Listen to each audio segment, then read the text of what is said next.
Hello everyone, welcome to the episode 68 of SoLeadSaturday. The guest we have today, Anna Ellen, is known as the time expert. She is a keynote speaker and has traveled the world with her speech, Let's Talk About Time. For 15 years, Anna has been holding lectures and workshops on the subject of time. She conveys her views with humor, knowledge, and experience, including amusing self experiments. Anna's weekly podcast is all about change. She writes stories about everyday topics with a gentle philosophical touch, including personal development hints, reminding listeners to always use their time wisely. Although many of her episodes focus on her vision on time, her stories are applicable to anyone willing to achieve a life worth living. Reminiscent of diary writing, the show knows how to pull in the listener and shares personal stories that offer valuable insights. Next to giving ideas and advice, Anna manages to make concepts like productivity, creativity, personal growth accessible to those who need them the most. Wow, I can't wait to hear more about her and her career journey and the way she is leading the time as well as the way she is standing for a change. So, let's just welcome her and hear more about her career journey. How did she find her area of interest and managing to lead that? Hello, Anna. Very happy to have you on the show and really appreciate all your time and consideration being on the show. Well, thank you very much for having me, and I can't wait to talk about time with you. Yeah, so I'm also really very excited and looking forward to it because two things that you stand for, which is like a time, being a time expert, as well as you believe in making a change. And I think that is really very interesting to see. So thank you so much, and it's all my pleasure to have you here. So the first section that we have is passion or interest. So how did you find your interest as a podcast host, and what motivates you to be a podcast host? Okay, so first, the interest about time, maybe that is, I'm born with it. I'm born with the fascination for the topic time. And I think I knew early on that I can not do anything else than just to work on this topic and how people use their time and how to spend their time wisely. And already as a kid, I was very fascinated and by the limited time we have. You know, I remember the day when I found out that I don't know when I'm going to die and that nobody knows when we are going to die. And I was completely fascinated by it. And I knew, wow, but this changes everything. That this changes how I'm gonna live my life. And so this was very early on, and then I have been working with women in who were diagnosed with breast cancer. So again, I was confronted with life and death and the limited time, and it has always fascinated me. And to become a podcast host or to create a podcast, that was when I gave speeches about time and on stages, and for me it was just not enough. And I had many the audience came and they said, do you have a book, we want more. And I thought, no, but I could write about time and I could publish this on a podcast. And this is how I created my podcast. And you also asked about the motivation, and I think I'm a very lucky person because I have a very strong internal motivation. So even though I love to sleep, but when the alarm clock goes off, I just can't wait to get up. I just can't wait to get up and create and to share it with the world. And because also a motivation, of course, is when you have clients or an audience or a community who they start to say, what you are doing is helping me, or your thoughts about time is making me think about it. And this is just wow, you're lighting a fire when I hear this, you know, that I just wanted to create more and more. And one of my mottos or mantras, if we talk about business, is really, I want to surprise my audience. So this is what I try to do with the topic time. Yep, yep. Thank you so much for sharing. And I would just add to that, actually, I visited your website and that is really very unique. The way you recorded your video as well, right? In extreme cold, in the snow, you are in that water actually. So I will definitely post the link to the website as well when the episode is out. Thank you. Moving towards our next section is about questions from the audience, where I have shortlisted a couple of questions for you. And the first question that we have is, how do you see time as a factor when it comes to bringing a change in the society? Okay, so it's a beautiful and very important question, and I believe we could change even society by, for example, to become less stressed, less driven, if we would look at time in a different way. And that's exactly what I'm trying to do, because I think until now we look at time in a rather negative way, because we say we don't have time, and time is running away, and suddenly we have built a construction about time where we take time and we place it on a throne, and not everybody can have it. And so if you if you hear someone saying, oh yes, I have time, you think like, oh, but how did he get it? How did he get this gold medal? Uh-huh. And I think that's it's the wrong way to look at time, because we all have the same amount. Uh-huh. But we have built up a construction about time, and I mean, we have built this. uh, I I often say I would love to go there where we can be a little bit more timeless, that we are not chasing after something, because I mean, the time is just now. That's the only time that really exists is the now, is the moment with you. This now is for real. And but we are so future orientated, but I think we're going to talk about this later.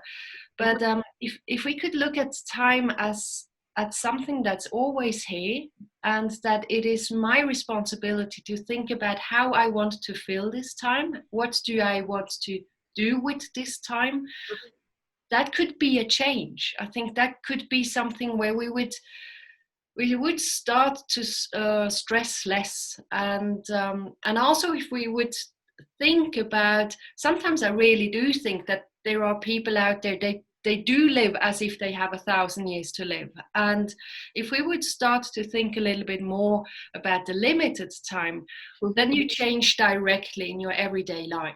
You start to act differently. Maybe you're gonna take some things not too serious.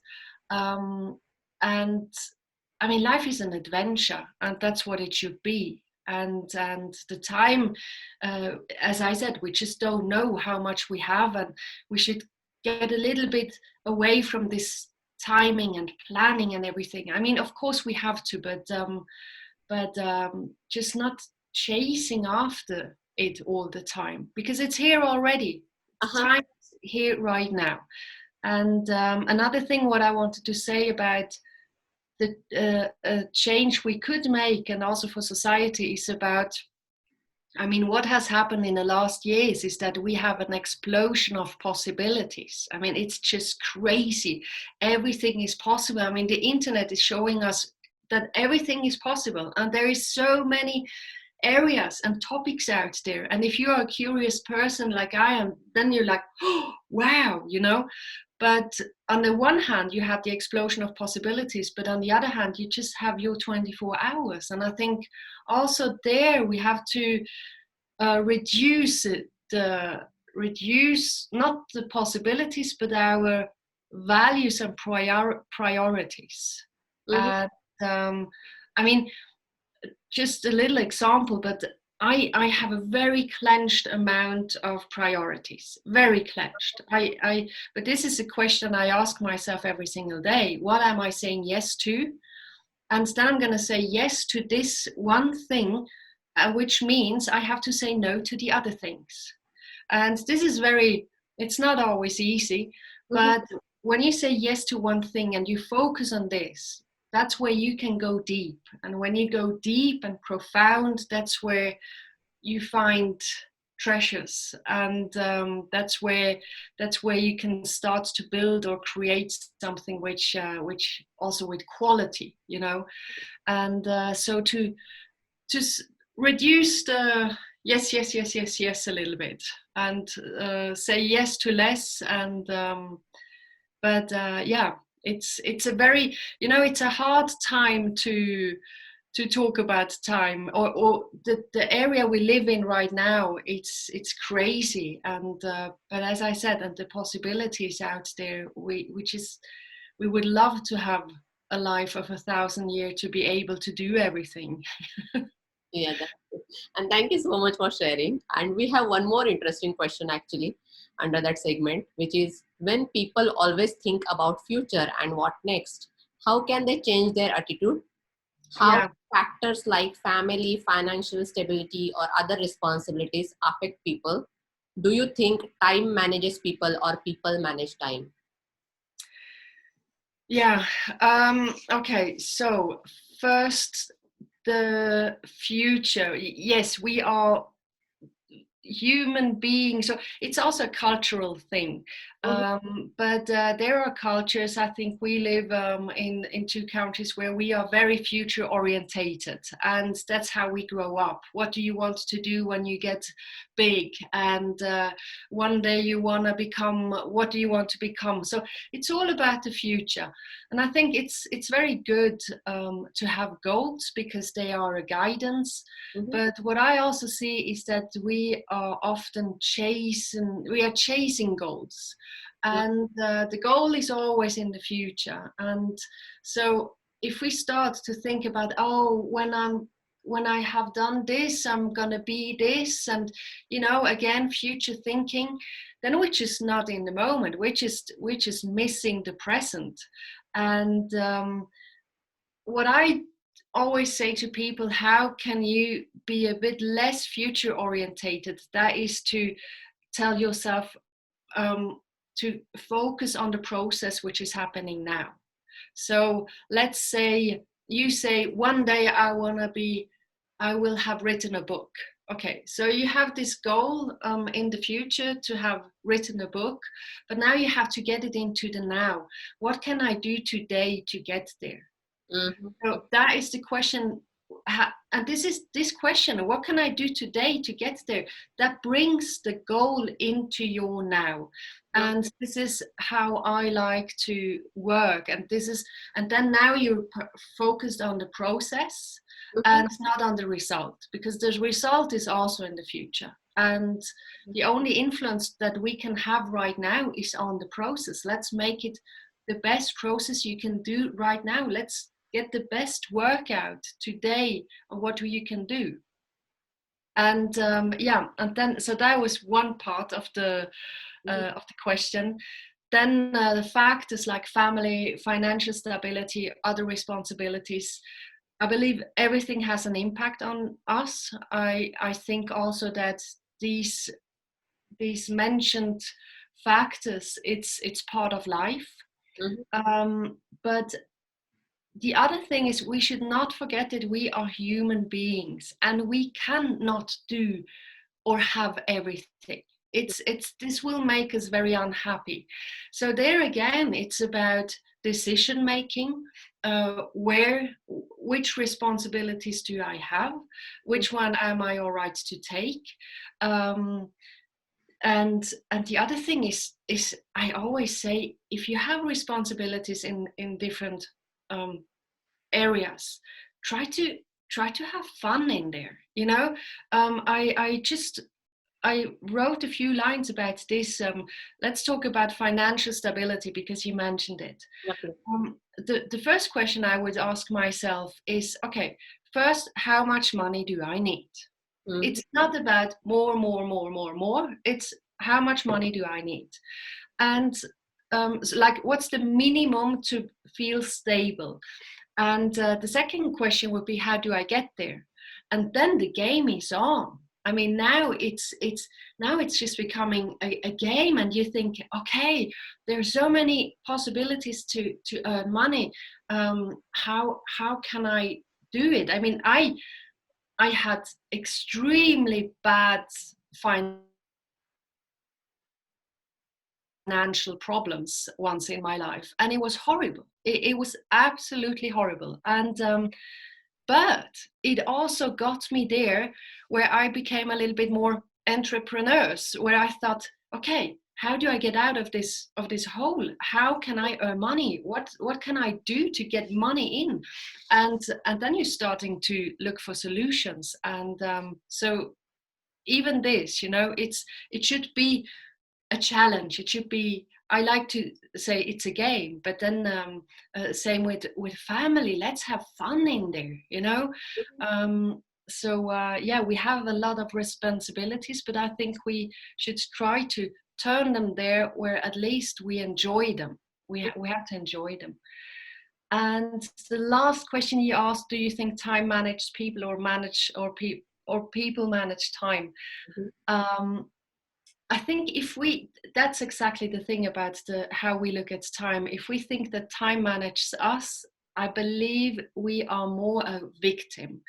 And but if we talk about time management, then Mhm. absolutely, yes, we must manage time. We must manage, and again, what fits in there into those 24 hours. And often we try to place too many things in there, and then we go to bed and we think, oh, I didn't do this and that I didn't do that, and this makes us very unhappy. So yes, we have to manage time, and we have to think about it realistically, how much space and place is for what in there. So yeah. Wow. And That's yeah, really great, actually. And the one valid point I would like to mention it, specifically highlight it over here. The way you mentioned is very important, actually. Creating that path or creating that journey towards your goal is very important aspect when it comes to managing your time. yeah, So if you want to reach to certain goal, definitely you have to start in now and with the small steps to reach there. yeah. Thank you so much for sharing that. And our next segment is a fun segment. So here I'm going to give you three words which are moreover associated with your profile, and you have to tell me what comes to your mind immediately. It can be an abstract, like short definition, or a replacement keyword also for that particular thing. So the first word we have is time. I love it. I just I, Rather ah, word. Yeah. yeah, I love it. It's that's the first thing that comes to my mind. I love time. And yeah, I think experiences also trains you, right? The way you mentioned is that you had the experience of death, near to death. So it's moreover like you understood the importance that how much you have to utilize in now rather than worrying about the future. So thank you so much. And the next word we have is future. oh, the future. Yeah, the future. um I've never been a future oriented person. It was just too abstract. I didn't know what it means. It was really, I mean, when you have a near death experience, when you just dying from one day to the other, you think like, okay, so I mean, you never know what future brings you, and then it's hard to start to believe in future. And so I've always been a very present orientated person, but I had to become. I had to start to be all right with future. And my husband actually, we talked about future very early in our relationship, and I said, oh, I don't even know if I'm going to be alive in a month. And he looked at me and he said, oh wow, are you thinking like this about your future? He said, that's not good. I said, no, I know. And he said, you have to dream. The future is about dreams, about visions. And then I suddenly thought, wow, yes, I want to have dreams. And he started to make me dream again. And so future for me now is a synonym for dreams. Wow, wow, that's really good one. And the next word is career. Career. Yeah. Career, that's a funny thing. I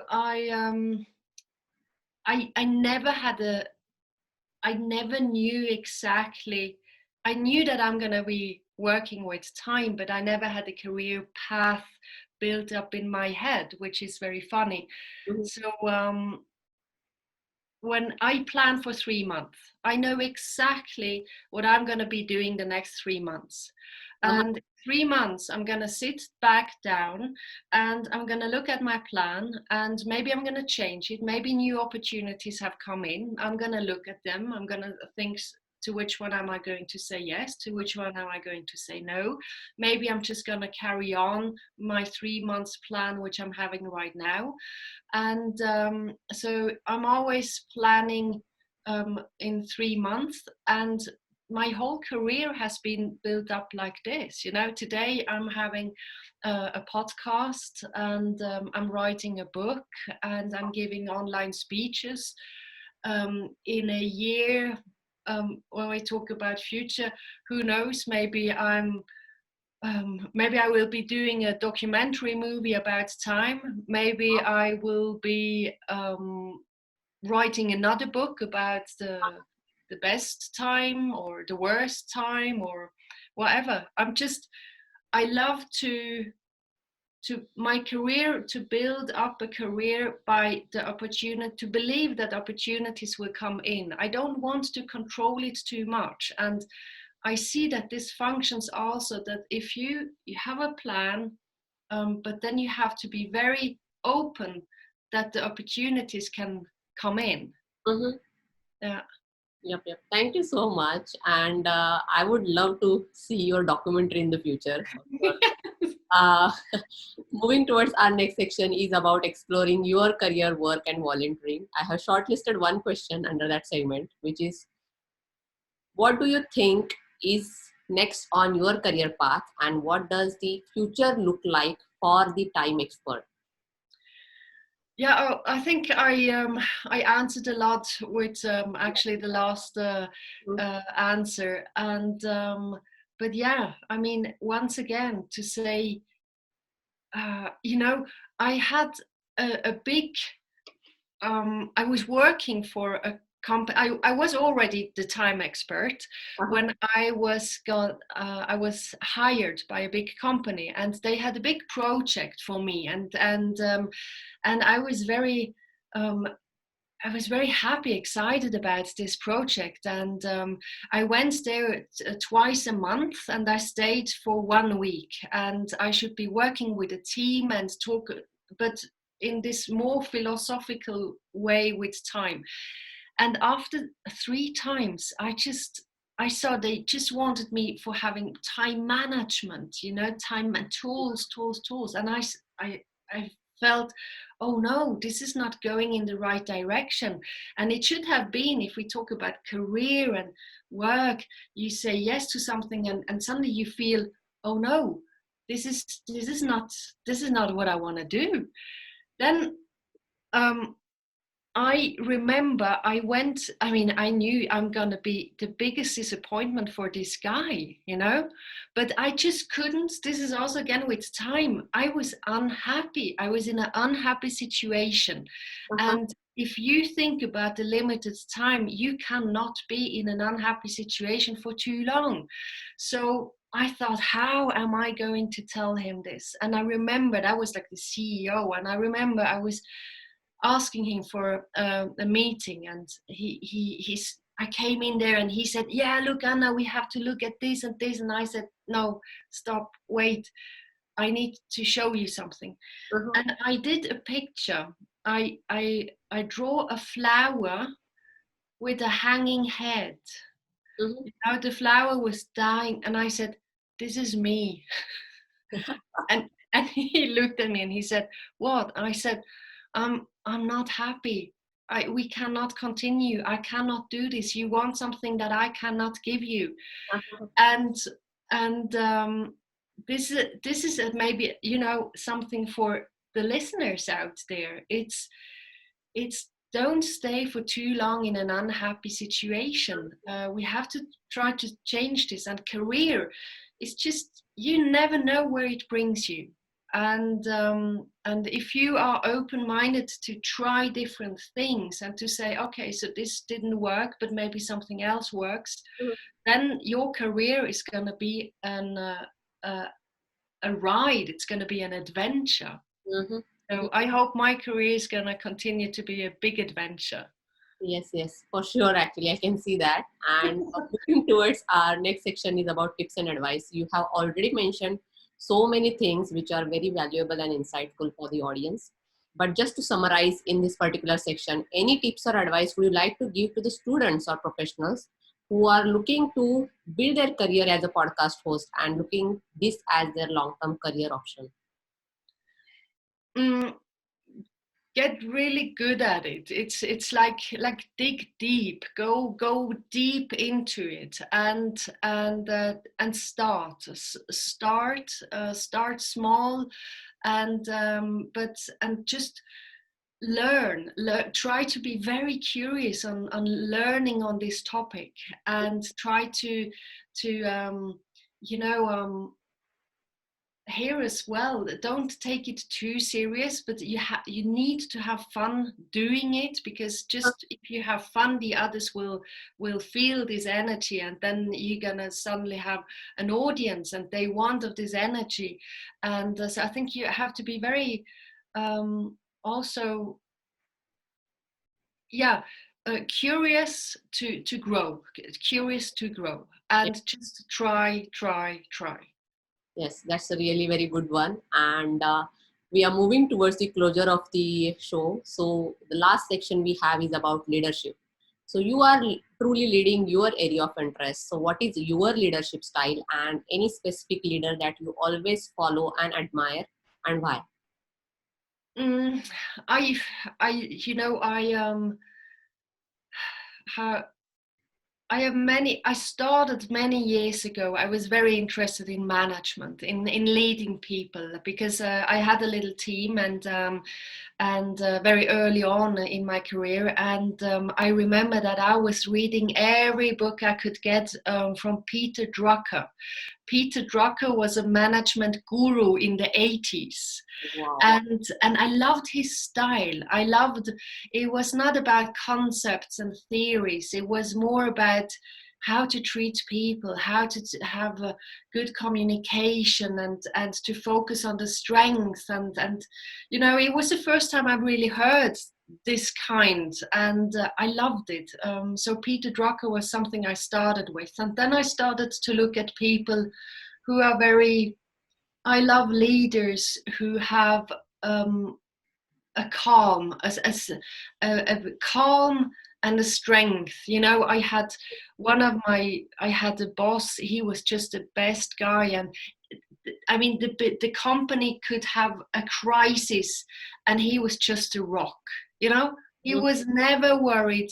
He was never getting mad. He was just this solid rock. And I loved that. And I always thought, if I'm gonna have a team, or that if I'm gonna work with people as I do today, first of all, we're all on the same level. That's for me always very important. And the other thing is to be kind to people. That's, I mean, of course, I know, but to always keep also this calm, and to tell the people. I love to tell the people, it's all fine, it's gonna be good.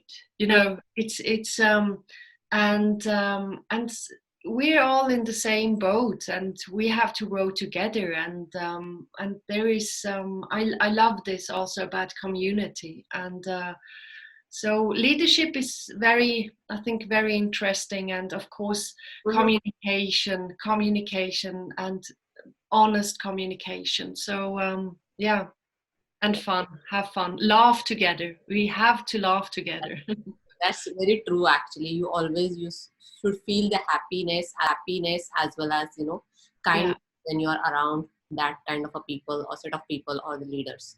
Yeah. So thank you so much for sharing. It was great connecting with you virtually, as well as talking to you more about time, as well as how do you lead your area of expertise.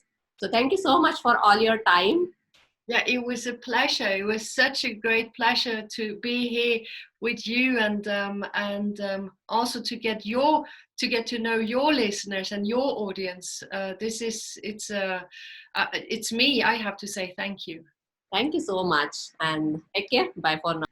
Before we end, we are going to end it with a closure quote from Leo Christopher, which says, "There's only one thing more precious than our time, and that's who we spend it on."